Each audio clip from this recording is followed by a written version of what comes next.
నమస్తే welcome to BCN news ముందుగా headlines చూద్దాం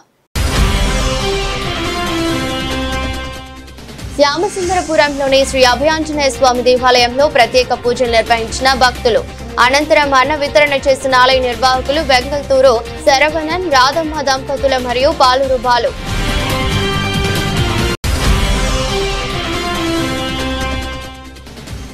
శరన్నవరాత్రి ఉత్సవాల్లో భాగంగా శ్రీ కోటమ్మ తల్లి శ్రీ వైష్ణవి దుర్గాదేవి అమ్మవార్ల ఆలయంలో ప్రత్యేక పూజలు పెద్ద సంఖ్యలో పాల్గొని అమ్మవారిని దర్శించుకున్న భక్తులు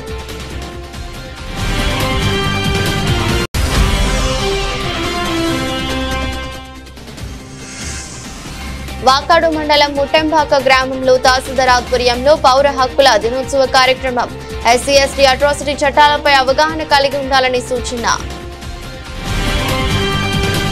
తిరుపతి జిల్లా కోట మండలం శ్యామసుందరపురంలోని కట్ట కింద వెలసి ఉన్న శ్రీ అభయాంజనేయ స్వామి దేవాలయంలో ప్రత్యేక పూజలు చేపట్టారు. ఆలయ నిర్వాహకులు వెంగళతూరు శరవణన్ రాధమ్మ దంపతులతో పాటు పాలూరు బాలు ఆధ్వర్యంలో అన్నప్రసాద వినియోగ కార్యక్రమాన్ని నిర్వహించారు. ముందుగా అర్చకులు పెళ్లూరు సునీల్ సమక్షంలో స్వామివారికి అభిషేకాలు అలంకరణ చేపట్టారు. కోట గ్రామం రవినగర్ కు చెందిన మట్టావాణి వారి పిల్లలు మట్ట సాయిరెడ్డి శ్రావణి సతీష్ రెడ్డి సరస్వతి కావేరి చందు హారిక అన్నప్రసాద వినియోగ కార్యక్రమానికి ఉభయదాతలుగా వ్యవహరించారు. స్వామివారిని దర్శించుకున్న భక్తులకు అన్నప్రసాద వినియోగ కార్యక్రమాన్ని సద్వినియోగం చేసుకున్నారు. అనంతరం ఉభయదాతలను ఆలయ నిర్వాహకులు కండువాలతో ఆలయ సత్కారాన్ని అందించారు. ఈ కార్యక్రమంలో ఈపలపల్లి కృష్ణయ్య వంశీ చిట్టి రమేష్ తదితరులు పాల్గొన్నారు. ఓం దేవాయ నమః ఓం సీతామార్గణోత్తరాయ నమః ఓం రామానుజదాత్రేయ నమః ఓం సీతాహర్షవర్ధనాయ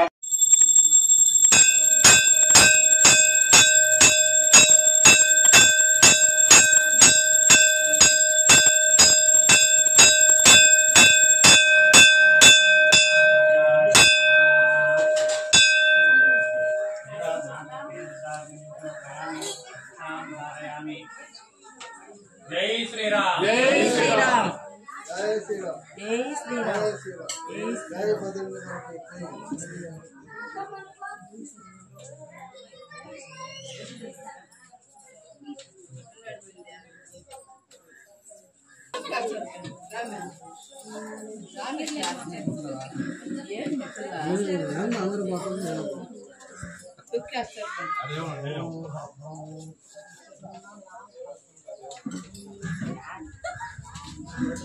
డబ్బాలు కలుపు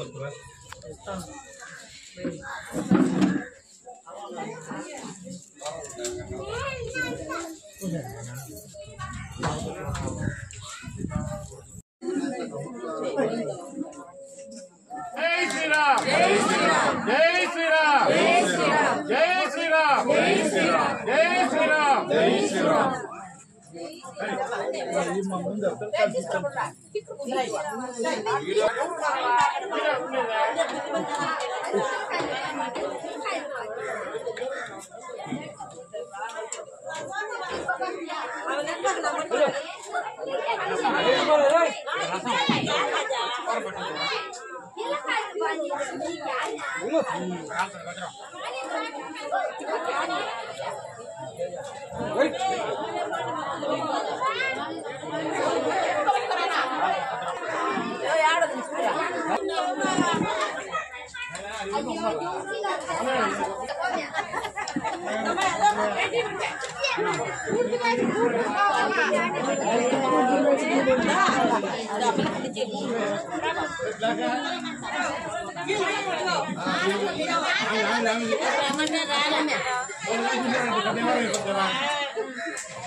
జై శ్రీరామ్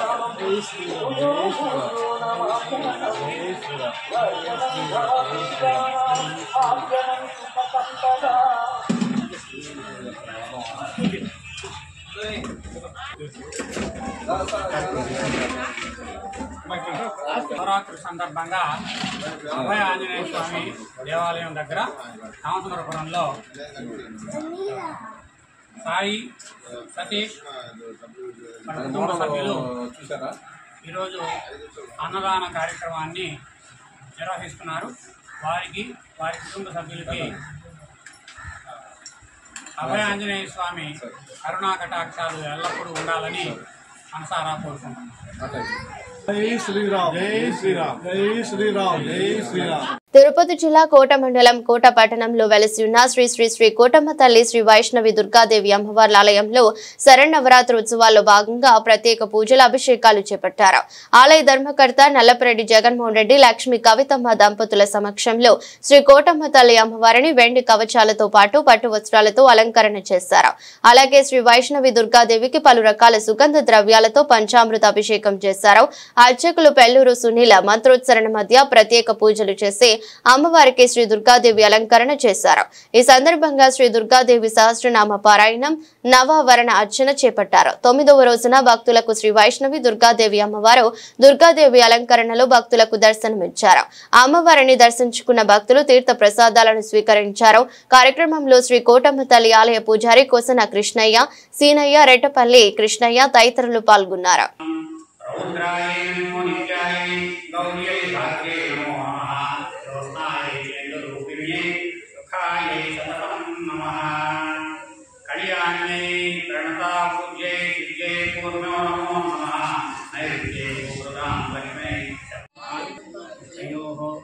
समर्पयामि आगमयामि स्नानं समर्पयामि स्नानान्तरमुखेनागमनेन समर्पयामि वस्त्रं समर्पयामि आभरणानि समर्पयामि आयुधं समर्पयामि पुष्पमालां समर्पयामि पुष्पाणि समर्पयामि धारयामि गन्धस्योपरि यामि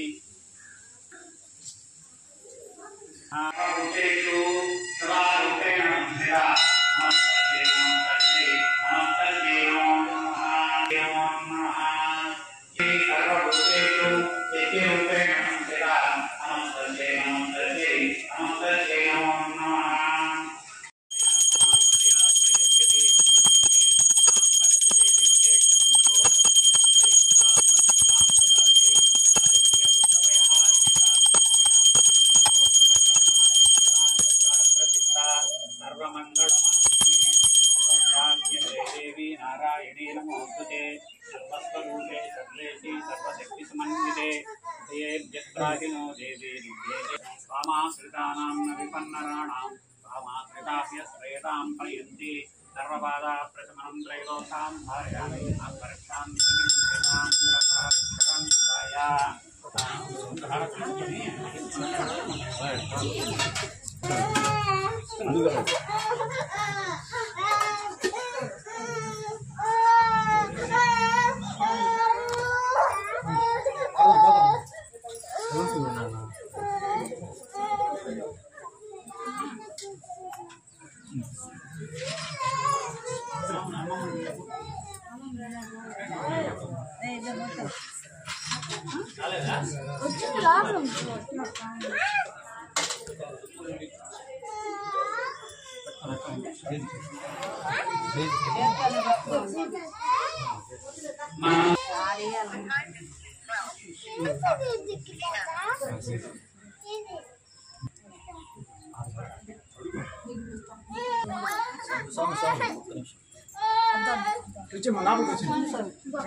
మా దేవుడికి వేసేదాన్ని కట్టుకోండి.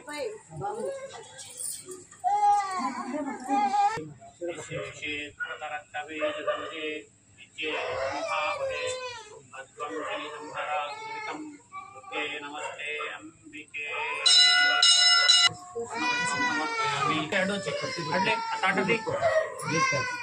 తట్టని లోపల పెట్టు, పక్కన వెనక్కి చెక్కు.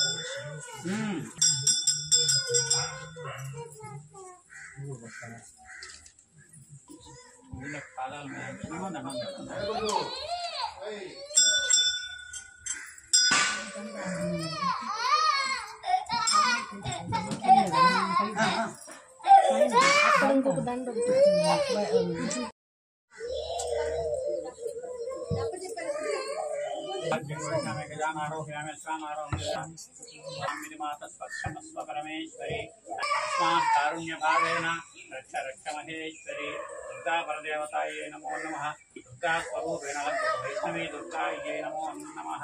తిరుపతి జిల్లా వాకాడు మండలం ముట్టెంబాక గ్రామంలోని గిరిజన కాలనీలో తహసీల్దార్ సయ్యద్ ఇక్బాల్ ఆధ్వర్యంలో పౌర హక్కుల దినోత్సవ కార్యక్రమాన్ని నిర్వహించారు. ఈ సందర్భంగా మాట్లాడుతూ ప్రతి పౌరుడు తన హక్కులను వినియోగించుకోవడంతో పాటు ఎస్సీ ఎస్టీ అట్రాసిటీ చట్టాలపై అవగాహన కలిగి ఉండాలని సూచించారు. నిమ్మ జాతుల వారిని కించపరిచినట్లు మాట్లాడితే చట్ట ప్రకారం శిక్షార్హులు అవుతారని పేర్కొన్నారు. ప్రతి నెల చివరి రోజున గిరిజన హరిజన గ్రామాల్లో సివిల్ రైట్స్ డే నిర్వహిస్తామని తెలిపారు. ఈ సందర్భంగా గ్రామ ప్రజలు రోడ్లు ఇల్లు రేషన్ కార్డుల సమస్యల కొరకు తహసీల్దార్ కు వివరించారు. అనంతరం ఎంపీడీఓ సాయి ప్రసాద్ మాట్లాడుతూ ప్రజలకు ఎటువంటి సమస్య ఉన్నా కార్యాలయాలకు వచ్చి తెలియజేసిన వెంటనే సమస్యలు పరిష్కరిస్తామని తెలిపారు. ప్రతి ఒక్కరూ పిల్లలను బాగా చదివించుకోవాలని, పిల్లలు విద్యాపరంగా అభివృద్ధి చెందితే తల్లిదండ్రులు ఆర్థికంగా అభివృద్ధి చెందుతారని తెలిపారు. ఈ కార్యక్రమంలో revenue inspector Akhil Yadav, MEO Naseem Ali, VRO Haribabu, సచివాలయం సిబ్బంది, సర్పంచ్ నల్లారెడ్డి, అనిల్ రెడ్డి, రాజయ్య, మోహనరావు పాల్గొన్నారు. ఎమ్మెల్యే గారి దృష్టికి తీసుకెళ్లి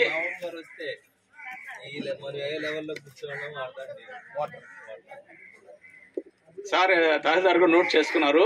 నేను సార్ మాట్లాడి ఈ సమస్య పరిష్కరించడానికి ఖచ్చితంగా చర్యలు తీసుకుంటాం సార్. చిన్నయ్య నేను ఇంకొక అబ్బాయి ముగ్గురు ఉండమా ఉంటే నేను అలాగా తీసేయాలా, నాకు రేషన్ కార్డు కోసం నేను వచ్చిండ.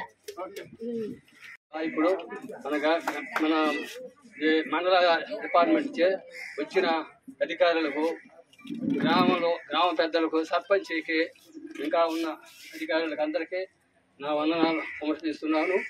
కానీ ఇంకా మనకు అవకాశం ఏర్పరిచేదానికి ఈరోజు ఈ యొక్క మండల అధికారులందరూ వచ్చి ఇక్కడ సమస్యలు చెప్పలేకుంటున్నారు అని చెప్పుకోలేదు. హక్కుల కోసం, పిల్లల హక్కుల కోసం, అదేవిధంగా అణగారిన వర్గాలైన ఎస్సీ ఎస్టీల కోసం చాలా కార్యక్రమాలు చేశారు, చాలా పోరాటాలు చేశారు. వీళ్ళు కూడా చాలా ఆదర్శప్రాయులు. కానీ ముఖ్యంగా రాజ్యాంగ రచనలో కానీ అణగారిన వర్గాల హక్కులను కాపాడడం కానీ అత్యున్నతంగా ఎవరిని భావిస్తామంటే డాక్టర్ బిఆర్ అంబేద్కర్ గారిని భావిస్తాం. ఈ పౌర హక్కుల దినోత్సవం నాడు ఆయన్ని స్మరించకుండా మనం ఈ కార్యక్రమాన్ని ముగిస్తే అది సరిగ్గా ఉండదు. అదేవిధంగా అధికారులేమో వాళ్ళ బాధ్యతలు నిర్వహిస్తారు. మనం ఏం చేయాలంటే పౌరులుగా మనం కూడా పక్కనున్న వాళ్ళ హక్కుల్ని కాలరాయకూడదు. ఓకేనా? చిన్నపిల్లలు చదువుకుంటానంటే వాళ్ళని ఏం చేయాలి? బడికి పంపించాలి. అతన్ని చదువుకునే హక్కుని కాలరాయకూడదు. ఆడపిల్లలు చదువుకుంటానంటారు, వాళ్ళని చదువుకొనియాలి. ఓన్లీ ఇది అధికారులు చేసే పనులుగా ఉన్న మీరు కూడా భాగస్వాములు. దాంట్లో మీరు కూడా తోటి వాళ్ళ హక్కుల్ని కాలరాయకూడదు. అప్పుడు మాత్రమే ఈ పౌర హక్కుల దినోత్సవానికి సార్థకత ఉండిద్ది. మీరందరూ ఆ విధంగా నడుచుకుంటారని ఆశిస్తూ, మీకు ఇంకా ఈ ఏరియాలో ఏమైనా సమస్యలు ఉంటే మా రెవెన్యూ డిపార్ట్మెంట్ నుంచి ఇంకా మీకు ఎవరైనా రేషన్ కార్డులు రాకపోతే మీరు ఆ లిస్ట్ ఇస్తే విఆర్ఓ గారు నోట్ చేసుకుంటారు. గౌరవ ప్రభుత్వం వాళ్ళు ఎప్పుడైతే రేషన్ కార్డుకి వెసులుబాటు కల్పిస్తారో అప్పుడు మీకు ఆ అప్లికేషన్ని ప్రాసెస్ చేసి అందించడం జరుగుతుంది. అదేవిధంగా ఇంకా ఇళ్ల స్థలాలు ఎవరికైనా లేకపోతే గౌరవ ప్రభుత్వం వాళ్ళు ఎప్పుడైతే కార్యక్రమాన్ని స్టార్ట్ చేసి ఆల్రెడీ జీవో ఇచ్చి ఉన్నారు. గ్రామాల్లో అయితే 3 సెంట్లు, పట్టణాల్లో అయితే 2 సెంట్లు ఇళ్ల స్థలాలు ఇస్తామని. ఆ ప్రక్రియ ఎప్పుడైతే స్టార్ట్ అయిందో మీ అప్లికేషన్లు వెరిఫికేషన్ చేసి మిమ్మల్ని లబ్ధిదారులుగా అందించి హౌస్ సైట్లు కూడా అందించడం జరుగుతుంది. ఇంకా మీకు ఏమైనా సమస్యలు ఉంటే నా దృష్టికి తీసుకురావచ్చు. మాట్లాడితేనే ఈ కార్యక్రమం ఇక్కడ మేము వచ్చినందుకు సార్థకత ఉండిద్ది. మేమేదో వచ్చాము స్టేజీ మీద, ఆయన ఒక మాట చెప్పారు, నేను ఒక మాట చెప్పా, ఈయన ఒక మాట చెప్పారు. దసరా నవరాత్రులను పురస్కరించుకుని తిరుపతి జిల్లా వాకాడు మండలం వాకాడు దళిత వార్డులోని సాయిబాబా కాలనీలో దుర్గామాత విగ్రహాన్ని ప్రతిష్ఠించి పూజలు చేశారు. ఈ క్రమంలో కనకదుర్గమ్మ అలంకరణ సందర్భంగా తప్పెట్లు, బాణసంచాలతో సామూహిక గ్రామ పోగళ్లు నిర్వహించారు. కార్యక్రమంలో గ్రామంలోని కమిటీ సభ్యులు, పెద్దలు, మహిళలు పాల్గొని అమ్మవారి ఆశీస్సులు పొంది తీర్థ ప్రసాదాలు స్వీకరించారు. కార్యక్రమంలో కమిటీ వారు మాట్లాడుతూ దసరా నవరాత్రుల సందర్భంగా అమ్మవారికి ప్రత్యేక పూజలు నిర్వహించామని, 2వ తేదీ నిర్వహించే గ్రామోత్సవంలో ప్రతి ఒక్కరు పాల్గొని విజయవంతం చేయాలని కోరారు.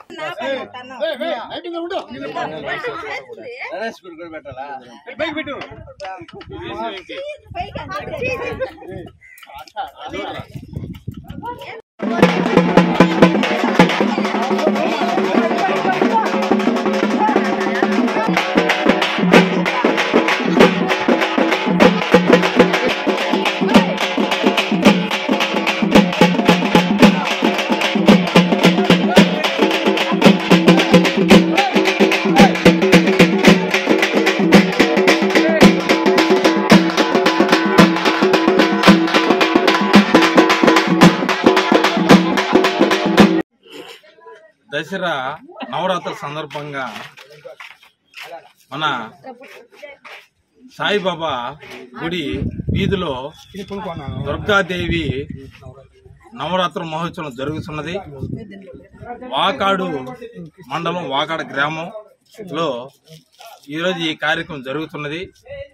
వీధుల్లో ఈ కార్యక్రమాన్ని అందరూ భక్తులు ఇచ్చేసి జయప్రదం చేశారు. అలాగే ఫస్ట్ నుంచి ఈ రోజు వరకు ప్రతి అలంకరణలో ఈ రోజు కార్యక్రమంలో అందరూ పాల్గొన్నారు. తీర్థ ప్రసాదాలు ప్రసాదించారు. ఈ రోజు దుర్గా వీధి ఉత్సవాల్లో దుర్గా కార్యక్రమంలో అందరూ ఈరోజు ఆమెకి ప్రసాదాలు అర్పించి ఎంతో గ్రహించారు. అలాగే ఈ రోజు వాకాడు గ్రామస్తులు అందరూ కలిసి ఈ కార్యక్రమాన్ని జయప్రదం చేశారు. అలాగే ప్రతి ఒక్కరూ ఈ రేపు జరిగే 2వ తేదీ గ్రామోత్సవంలో పాల్గొని ఈ కార్యక్రమంలో జయప్రదం చేయవలసిందిగా కోరుచున్నాం. తిరుపతి నగరంలో భారత రాజ్యాంగ పరిరక్షణ పాదయాత్రను చేపట్టారు. ఈ యాత్రకు రాష్ట్ర వ్యాప్తంగా ఎస్సీ సంఘాల నాయకులు భారీగా తరలివచ్చారు. పూలే విగ్రహం నుంచి అంబేద్కర్ విగ్రహం వరకు పాదయాత్ర సాగింది. కార్యక్రమానికి హాజరైన మాజీ మంత్రి, కాంగ్రెస్ పార్టీ నాయకులు చింతా మోహన్ మాట్లాడారు. దేశంలో కాశ్మీర్ నుంచి కన్యాకుమారి వరకు 3 కులాలు ఉన్నాయని, ఒకటి ఎస్సీలు, 2వ కులం బ్రాహ్మణులు, 3వ కులం ముస్లింలుగా చెప్పారు. ఎస్సీలు, బ్రాహ్మణులు, ముస్లింలు ఈ 3 కులాలు లేని ప్రాంతం, జిల్లా, రాష్ట్రం లేదన్నారు. భారతదేశం ఈ స్థాయికి వచ్చిందంటే అంబేద్కర్ రాసిన భారత రాజ్యాంగం, కాంగ్రెస్ పార్టీయే కారణమని చెప్పారు. అంబేద్కర్ దళిత కులంలో పుట్టి ఉండొచ్చు, కానీ ఆయనకున్న తెలివితేటలు ఇప్పటి వరకు ఎవరికి రాలేదు. ఇంకో 100 సంవత్సరాలు వస్తుందని నేను అనుకోవడం లేదన్నారు. దేశంలో 3 కులాలు ఉన్నాయి. ముఖ్యంగా కాశ్మీర్ నుంచి కన్యాకుమారి దాకా. ఒకటి ఎస్సీలు, 2వది బ్రాహ్మణులు, 3వది ముస్లింలు. ఈ 3 కులాలు లేనటువంటి ఊరు లేదు, ప్రాంతం లేదు, జిల్లా లేదు, రాష్ట్రం లేదు. మరి ఈరోజు ఈ స్థాయికి ఈరోజు దేశం వచ్చింది అని అంటే మహానుభావుడు వెనకాల ఉన్నటువంటి అంబేద్కర్ చిన్న కులంలో పుట్టిండొచ్చు, కానీ ఆయన తెలివితేటలు ప్రపంచంలో ఇప్పటిదాకా ఎవరికి రాలేదు. ఇంకొక 100 సంవత్సరాల్లో వస్తుందని నేను అనుకోవటం లేదు. ఒక వాస్తవాన్ని మాత్రం నడిబొడ్డు నుంచి చెప్పదలుచుకున్నాను. అంబేద్కర్ గారి చేత రాజ్యాంగం రాయించడం సామాన్యమైన విషయం కాదు. ఇది ఆలోచన, మీకు తెలియనటువంటి ఆలోచన నేను తెలియజేస్తున్నాను. ఇది మహాత్మా గాంధీ గారి ఆలోచన. అంబేద్కర్ గారి చేత భారత రాజ్యాంగం రాయించాలన్నది మహాత్మా గాంధీ గారి ఆలోచన. నాకు ఎలా తెలుసు? అంబేద్కర్ గారికి కోపం వచ్చింది భారత రాజ్యాంగం రాసేటప్పుడు. ఆ రోజు సెల్ ఫోన్లు లేవు, మరి ఫోన్లు సరిగా లేవు. ఆ రోజు అంబేద్కర్ గారు చేతితో రాసి తన భార్య సవిత అంబేద్కర్ గారి ద్వారా జవహర్లాల్ నెహ్రూ, ఆ రోజు ప్రధానమంత్రిగా ఉన్నటువంటి నెహ్రూ గారి దగ్గరికి జాబు ఎత్తుకొని పోవడం జరిగింది. ఆయన కోపంతో జాబు రాశాడు, ఈ భారత రాజ్యాంగ చైర్మన్ గా నాకు వద్దు. మరి ఆమె ఆ రోజు చిన్న బుద్ధ కారులో వెళ్ళి ప్రధానమంత్రికి ఇంటికి పోగానే నెహ్రూ గారు లేచి నిలబడి, అమ్మా ఏం వచ్చావు, కారణం ఏంటంటే అంబేద్కర్ గారు రాజీనామా అని. అప్పుడు చెప్పాడు నెహ్రూ, ఇది నా ఆలోచన కాదు, మహాత్మా గాంధీ ఆలోచన. ఎందుకు మేము ఆయన చేత రాజ్యాంగాన్ని రాయిస్తున్నాము అని అంటే, ప్రపంచంలో ఇటువంటి మేధావి పుట్టలేరు, పుట్టబోడు. ఈ రోజు ఉన్నటువంటి ఇంత పెద్ద జనాభాలో ఇటువంటి వ్యక్తి లేడు అని నాకు గాంధీ గారు చెప్పారని ఎప్పుడు అంబేద్కర్ గారి భార్యకు చెప్పి ఆ జాబును నిలబడి చించేసి, అమ్మా రాజ్యాన్ని దేశాన్ని రక్షించేదాని కొరగా అంబేద్కర్ గారిని రాయమని చెప్పడం జరిగింది. ఆ రోజు అంబేద్కర్ గారు రాసినటువంటి రాజ్యాంగం, ఆ రోజు రాసినటువంటి రాజ్యాంగం వల్ల ఈరోజు అన్ని కులాలు, అన్ని మతాలు, అన్ని భాషలు, అన్ని ప్రాంతాలు అందరూ కలిసి 140 కోట్ల మంది భారతదేశంగా నిలబడడానికి కారణం భారత రాజ్యాంగం. ఈ భారత రాజ్యాంగం వల్లే ఈ రోజు అందరూ కలిసి కట్టుగా ఈ రోజు వెళ్తున్నాం. దాన్ని రాసినటువంటి ఘనత ఆ మహానుభావుడు డాక్టర్ బిఆర్ అంబేద్కర్ గారి అని తెలియజేస్తూ, ముఖ్యంగా 3వ తేదీ ఆగస్టున ఈ కార్యక్రమం మొదలైంది. ఎన్ని అవాంతరాలు వచ్చినా అశోక్ గారు, యమలా గారు అందరూ, ఇక్కడ ఉన్నటువంటి ప్రతి నాయకులు అందరూ శ్రమించి కష్టపడి, అంతా ఇంత కాదు కష్టం, పెట్టినటువంటి కష్టాలు ప్రభుత్వం అంతా ఇంత కాదు, అయినా కూడా గొప్ప విల్ పవర్తో, స్ఫూర్తితో, గొప్ప విల్ పవర్ స్ఫూర్తితో, అంబేద్కర్ గారికి ఉన్నటువంటి ఆ స్ఫూర్తితో ఈ కార్యక్రమాన్ని ముగించడం జరిగింది. నడిబొడ్డున అంబేద్కర్ గారి సాక్షిగా. ఇది ఇంతటితో ఆగదు చంద్రబాబు నాయుడు గారు, మీరు అనుకుంటున్నారు. ఇది కేవలం ప్రారంభమే, ఇది కేవలం ప్రారంభమే. నువ్వు అనంతపూర్లో చెప్పిన దాన్ని బట్టి మేము ఒక కంక్లూషన్కి వచ్చాం. నేనే ఎంఆర్పిఎస్పి సృష్టికర్తను అని నాకు తెలుసని. 40 సంవత్సరాలుగా జరిగిన మీ కృషి వల్లనే వీళ్ళని 2 చేర్చగలిగావు, ఎస్సీలను 2గా చేర్చగలిగావు. నువ్వు సాధించింది ఏంటి? ముఖం 2 ప్రాంతాలు, అటు తెలంగాణ ఇటు ఆంధ్రాగా 2 అయిపోయినాయి. ఎంత దారుణం! దీనికంతటికీ కారణం నారావారిపల్లిలో పుట్టినటువంటి, నాకు బాగా తెలిసినటువంటి చంద్రబాబు నాయుడు. ఆయన తప్పును ఆయన ఒప్పుకున్నాడు. ఒప్పుకున్న దానికి ఆయన అమాయకత్వానికి ఒక మంచి నోబెల్ ప్రైజ్ ఇస్తే బాగుంటుందని తెలియజేస్తూ, భారతదేశ రాజకీయాలు గత 40 సంవత్సరాలుగా నేను దగ్గర నుండి చూస్తున్నాను. 40 సంవత్సరాలుగా దళితులు భారతదేశ రాజ్యాధికారాన్ని శాసించారు. ఈ క్షణం వరకు మీకు తెలియదు. చాలా విషయాలు చెప్పను కూడా నేను ప్రత్యక్ష సాక్షి. ఈ రోజు జరిగినటువంటి ప్రతి కార్యక్రమం, ప్రతి కేంద్ర రాష్ట్ర ప్రభుత్వాలు ఈ రోజు ఉండడానికి జరుగుతున్నటువంటి పరిణామాలకు కారణం దళితులు, దళితులు, దళితులు. ఈ దళితులను విభజిస్తే, నేను ఇప్పుడే అంబేద్కర్ గారి సాక్షిగా పుణ్యక్షేత్రమైనటువంటి తిరుపతి నగరాన్ని నుంచి చెప్తున్నాను. ఈ ఆంధ్రప్రదేశ్ కలిసి ఉన్నట్టు ఆంధ్రప్రదేశ్ రెండు ముక్కలైనట్టుగానే భారతదేశం కూడా రెండు ముక్కలయ్యే ప్రమాదం ఉంది. ఎలా ఎలా ఎందుకు అవుద్దని ఎవరైనా అడగవచ్చు. చాలా మందికి తెలియదు దళిత్ కెమిస్ట్రీ అంటే ఏదో. ఏ ప్రధానమంత్రికి తెలియదు, ఎవరికి తెలియదు. తెలిసిన వాళ్ళు ఒక 5-10 మంది ఉంటారు. ఉత్తర భారతదేశంలో మాదిగలు ఎక్కువ. ఉత్తర భారతదేశంలో 100 మంది ఎస్సీల్లో 90 మంది మాదిగలు. దక్షిణ భారతదేశంలో 100 మంది ఎస్సీల్లో 90 మంది మాలలు. నువ్వు ఈ విధంగా చేసి చిక్కుల్లో ఇరుక్కున్నావు. తెలంగాణ అర్థమైంది.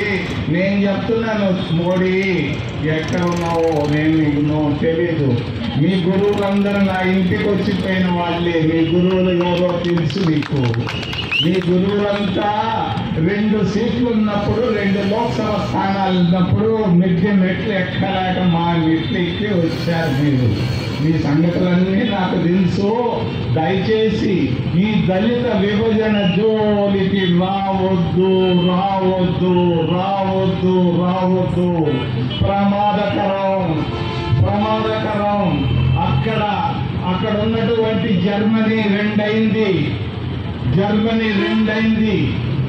అట్లాగే భారతదేశం కూడా 2 అయ్యే అవకాశాలు ఉన్నాయి. ఈ మాదిగల జోలికి పోవద్దు. ఇది కన్యాకుమారి నుంచి కాశ్మీర్ దాకా ఉన్నటువంటి దళితుల జోలికి పోవద్దు. నేను ఏమనుకోకపోతే ఒక చిన్న మాట, నీకు ఇష్టం లేని మాట, పార్లమెంటరీయో అన్పార్లమెంటరీయో తెలియదు నాకు. ఈ దళితుల ముగ్గులో ఏలు పెట్టొద్దయ్యా మోడీ, చంద్రబాబు నాయుడు తెలియజేస్తూ తీసుకుంటున్నాను. Jai Bhim. Thank you sir. పక్కా ఉన్నారు. ఒక్క నిమిషం ప్రియమైన మిత్రులారా, చింతమ్మ సార్. ఎందుకంటే ఈ యొక్క ఉద్యమంలో అనేక సమస్యలు బీజేపీ నుంచి లేని. వార్తలు ముగించే ముందు మరోసారి హెడ్లైన్స్. శ్యామసుందరపురంలోని శ్రీ అభయాంజనేయ స్వామి దేవాలయంలో ప్రత్యేక పూజలు నిర్వహించిన భక్తులు. అనంతరం అన్న వితరణ చేసిన ఆలయ నిర్వాహకులు వెంగల్తూరు శరవణన్, రాధమ్మ దంపతుల మరియు పాలూరు బాలు.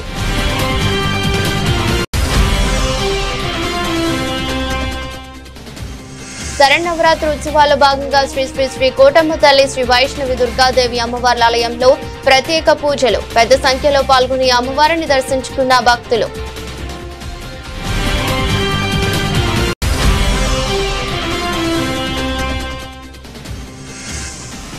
వాకాడు మండలం ముట్టెంబాక గ్రామంలో తహసీల్దార్ ఆధ్వర్యంలో పౌర హక్కుల దినోత్సవ కార్యక్రమం. ఎస్సీ ఎస్టీ అట్రాసిటీ చట్టాలపై అవగాహన కలిగి ఉండాలని సూచన. ఇది బులెటిన్. మరో బులెటిన్ లో మళ్ళీ కలుద్దాం. అంతవరకు సెలవు. నమస్కారం.